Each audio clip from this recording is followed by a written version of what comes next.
हमारे साथ मौजूद हैं ब्रिगेडियर रिटायर्ड मसूद अहमद खान, दिफाई तज्जियाकार हैं। मसूद अहमद खान साहब, बहुत शुक्रिया आपके वक्त का। एक तरफ मुज़ाकरात की बातें, फिर दूसरी तरफ जंगी तैयारियां, किस तरह से देख रहे हैं, क्या होने वाला है आने वाले कुछ दिनों में ईरान के अंदर? जी बहुत शुक्रिया। देखिए, मैं सिंपल सी बात है, वार क्लाउड्स जो हैं वो they are looming over Middle East है, और वार इज इमिनेंट। जिस तरीके से डेवलपमेंट हो रही है और जिस तरीके से मैसिव डिप्लॉयमेंट हुई है, और ईरान को बेसिकली अगर आप नक्शे में देखें, ईरान को इनसर्कल कर दिया गया है। और दैट्स वाई देखें कि वॉल स्ट्रीट जर्नल ने भी रिपोर्ट छापी है, और फिर ट्रम्प ने भी खुद उसको कहा है कि मैं कुछ सोच रहा हूँ, कुछ करना है, वो लाइकली है। और जिस तरह हम डिप्लॉयमेंट अगर आप देखें कि जिस तरह भी यूएसएस जेराल्ड फोर्ड जो है मेडिटेरियन सी में पहुंच गया है, और ये कैरेबियन से वहां पे आया, दैट इज वन थिंग। और इसके अलावा वहां पे मेडिटेरियन सी में इनके अदरवाइज डिस्ट्रॉयर मौजूद थे। रेड सी के अंदर डिस्ट्रॉयड अमेरिकन वहां पे मौजूद हैं। पर्शियन गल्फ के अंदर डिस्ट्रॉयड है। यूएसएस इब्राहिम लिंकन और गल्फ ऑफ ओमान है, 700 किलोमीटर फ्रॉम ईरानियन कोस्ट मौजूद है। और इसके अलावा गल्फ ऑफ ओमान में इनके डिस्ट्रॉयर मौजूद हैं।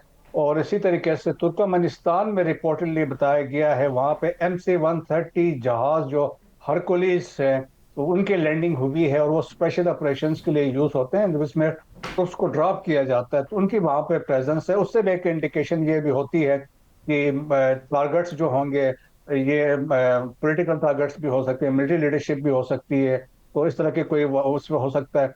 सो एक स्टेज सेट है। और इसमें जो ऑलरेडी देखें कि जो इनके सेंटकॉम की लीडरशिप है, उन्होंने इनको प्रेसिडेंट ट्रम्प को कहा था कि हम तैयार हैं, जो आज के दिन की बात की थी सेक्रेटरी को, हम तैयार होंगे। और उन्होंने ये भी कहा था कि हम एक दिन में वी कैन जनरेट 800 सॉटीज, तो 800 जहाज स्ट्राइक्स कर सकते हैं। तो दैट इज द कैपेसिटी और कैपेबिलिटी है जो अमेरिका ने यहाँ पे डिस्प्ले और डिमॉन्स्ट्रेट की है और डिप्लॉय की है। सो देखें, डिप्लॉयमेंट से वो चीजें ब्रिगेडियर साहब होती है। वार इज ब्रिगे, इमिनेंट। ब्रिगेडियर साहब, ये तो आपने सारी सूरत हाल अमेरिका की जो है वो वाज़ेह कर दी। अब ये फरमाइएगा कि एक इतला ये भी है कि ईरान की जो जंगी कश्तियां हैं वो खलीज के पानियों में इस वक्त अमेरिकी बहरी बेरों का इंतज़ार कर रही हैं, और अमेरिका को एक ना भूलने वाला सब जो सिखाने के लिए तैयार है। आप क्या समझते हैं कि अगर जंग होती है तो जंग की सूरत में ईरान वाकई ही क्या अमेरिका का मुकाबला कर पाएगा, और अगर कर पाएगा तो किस हद तक कर पाएगा? हाँ, देखिए, ये बड़ा इंपॉर्टेंट सवाल है। और इसके जिस तरह प्लानिंग की गई होगी, मैसिव प्लानिंग की गई होगी, एक एक चीज को उन्होंने प्लानिंग पे शामिल की होगी। अमेरिकन ने भी की होगी, और फिर ईरानीज ने भी अपना जो जवाब था उसके अकॉर्डिंगली तैयारी की होगी। अब डिपेंड करता है, ईरान पहले देखेगा जो मैसिव जो इनके पास स्ट्राइक पैकेज है अमेरिकन के पास, वो स्पेशली जो आपने देखा जो पोटेंशियल है, जो एयर दो कैरियर्स हैं, और इसके अलावा जो बेसिस हैं, जॉर्डन में भी इनका एक जो फाइटर जहाजों का बेस है। सो साइमल्टेनियस जो कैपेसिटी और कैपेबिलिटी है, सो लाइकली है कि ये साइमल्टेनियस जब अटैक्स होंगे, इजरायलीज इनमें भरपूर साथ हिस्सा देंगे। तो ईरानीज वो फिर वो देखेंगे कि अब ये सिचुएशन अनफोल्ड होती है, इसके बाद ईरान का जवाब बनेगा, वो स्टेज 2 आएगा। ईरान फिर जवाब देगा जिसमें बैराज हम कहते हैं कि जो मिसाइल्स होंगे, बैलिस्टिक मिसाइल्स होंगे, वो टारगेट करेंगे न सिर्फ जो बेसिस हैं पर्शियन गल्फ में, तमाम जो अरब ममालिक हैं उधर स्ट्राइक्स होंगी, इंक्लूडिंग जॉर्डन के फार जो एरिया है वहां पे भी स्ट्राइक्स होंगी। और इसके अलावा तल अवीव और हैफा जो शामिल होंगे, इन पे स्ट्राइक्स होंगे। इसमें ड्रोन भी जाएंगे, बैलिस्टिक मिसाइल्स भी जाएंगे। और ये स्टेज 2 में जब लेकिन सिचुएशन होगी।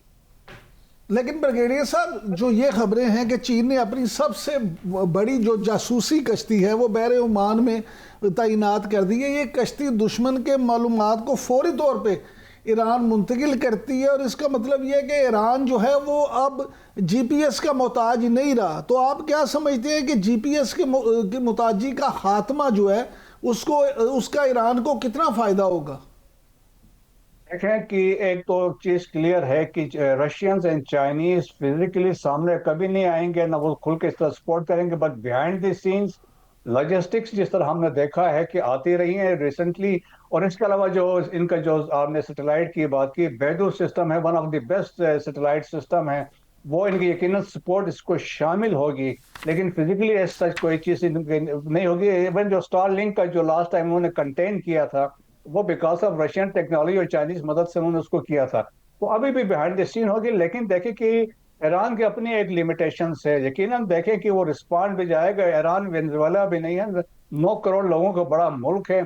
और फिर अकॉर्डिंगली देखें उन्होंने अपनी जो स्ट्रेटजी भी है वो उन्होंने डिसेंट्रलाइज की है, और जो उन्होंने मिलिट्री डिस्ट्रिक्ट्स बनाए हुए हैं कि वहां पे वो इंडिपेंडेंट होते हैं कि वो डिसीजन मेकिंग में, क्योंकि देखें जब जंग स्टार्ट होगी तो साइबर अटैक्स होंगे, कमांड एंड कंट्रोल आपको मफलूज कर दिया जाएगा, कम्युनिकेशन बहुत डिफिकल्ट हो जाएगी। सो दैट्स वाई कि जो बिल्कुल सर, डिस्ट्रिक्ट कुछ लेवल रिपोर्ट्स तो ये वाज़ेह तौर पे लेकिन बता एक चुकी हैं मिनट, कि साइबर हमले होंगे। एक और मिनट सिर्फ अपना ज़ैनब, असल में सर अगर मैं इसी पर आए में, क्योंकि एक मज़ीद बात है कि न्यूयॉर्क टाइम्स जो खुद अमरीकी बड़ा मुवक्कर अखबार है, उसकी एक रिपोर्ट में कहा गया है कि अमरीकी हमले की सूरत में ईरान के शदीद रद्द-ए-अमल के खौफ से अमरीकी इंतज़ामिया ने खित्ते में मौजूद अपनी एयर बेसिस खाली करना शुरू कर दी हैं ताकि ज़्यादा नुकसान से बचा जा सके। तो सर आप क्या समझते हैं कि अमरीका जो है वो ईरान के शदीद रद्द-ए-अमल से अभी से खौफजदा भी है? कि बड़े मैसिव कैजुअलिटीज होंगे, क्योंकि जब ईरान में कैजुअलिटीज होंगे, ईरान का रद्द-ए-अमल जिस तरह मैंने बताया कि ओमान में भी बेसिस है, कतर में भी बेसिस है, बहरीन में फिफ्थ फ्लीट है, कतर में सेंटकॉम का फॉरवर्ड हेडक्वार्टर है, एयर बेस है, और इसी तरह सऊदी अरब के अंदर एक बेस है, जॉर्डन में फाइटर जहाज़ों का बेस है, सीरिया में है, इराक के अंदर इनकी प्रेजेंस है। तो यकीनन देखें एक तो इस पे स्ट्राइक्स होंगी, क्योंकि वो रिवेंज तो लेना होगा। फिर इसराइल के अंदर भी स्ट्राइक्स होंगे। सो कैजुअलिटीज के बहुत चांसेस है। अगर आप आपका फिर आपने अगर जाना है यूएसएस इब्राहिम लिंकन के पीछे, या आपने किसी सूरत में वो डिस्टेंस फार अवे है जेराल्ड फोर्ट, उससे भी नुकसानात का अंदेशा है। फिर देखें कि ये जो इब्राहिम लिंकन हो या जेराल्ड फोर्ट है, these are the centre of gravity है, सिंबल ऑफ ग्लोरी है अमेरिकन के लिए। अगर इसको जाके हिट करते हैं तो इसके लिए बड़े रिवर्स आप समझ लें सेटबैक्स होंगे अमेरिका के लिए। सो देयरफॉर देखें चांसेस, ईरान जितनी कोशिश आप समझ लें कि कोशिश करेगा, लेकिन देखें ईरान की अपनी एक लिमिटेशन है। इंपॉर्टेंट थिंग ये है कि हमने जंग में ये देखना है आपके पॉलिटिकल ऑब्जेक्टिव्स क्या हैं, आपके मिलिट्री ऑब्जेक्टिव्स क्या हैं।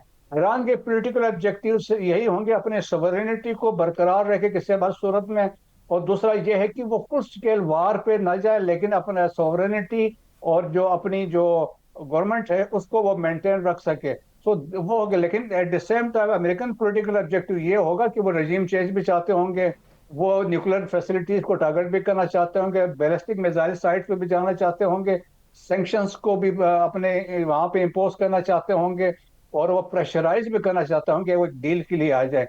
सो ये होंगे। और but at the same time जो बिल्कुल मिलिट्री